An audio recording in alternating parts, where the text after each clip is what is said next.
Mithridate says, should I hide my anti-feminism, I presume, as I study university to become a nurse? Well, look, you shouldn't make unnecessary enemies. And you probably shouldn't mouth your opinion more than necessary. But I think you risk damaging your soul under certain circumstances when you don't say what you think. So I wouldn't hide it, because I think it's dangerous to hide it, and you also won't find the other people that you listen to. But I would say be prudent.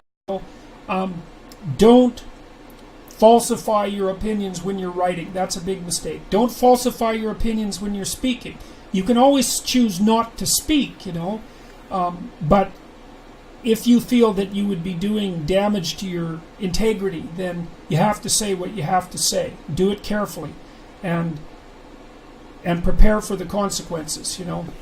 Probably prepare beforehand, I would say. So I think the hiding is a bad idea, like I said, but don't make unnecessary enemies, because there's just no utility in that. How important do you believe the American right to bear arms and maintain militias? Is it equivalent to the right to free speech? Well, I don't think anything is equivalent to the right to free speech or the responsibility for free speech. How important do I believe that right is? Jesus, that's a tough question. My dad's a hunter. He has 200 rifles, something like that. They're all single shots because he believes in aiming carefully. The culture I come from, which is northwestern Canada, is a rural culture, a hunting culture. People take their guns seriously there, and it is definitely part of their lifestyle. I mean, my dad's hunted his whole life, and we ate wild meat almost all the time I was growing up.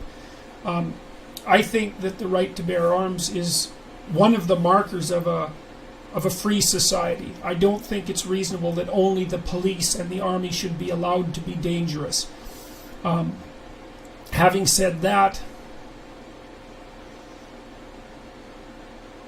well, I think I'll just leave it at that. I mean, I feel obligated in some sense to go farther, especially with regards to what happened in Las Vegas, but it seems to me that mostly what happens after these mass shootings is that the event gets absolutely politicized and people take their standard positions, and there's no moving either side, and that's too bad. But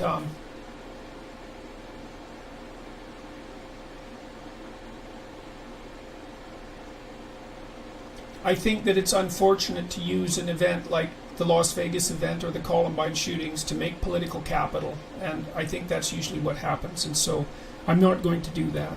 I think it's an important right. I believe that the individual should be allowed or even encouraged to be dangerous, but controlled, So along with that right is a responsibility, and I guess maybe from the NRA there should be more discussion of responsibility. Is that possible? That seems to me to be reasonable. So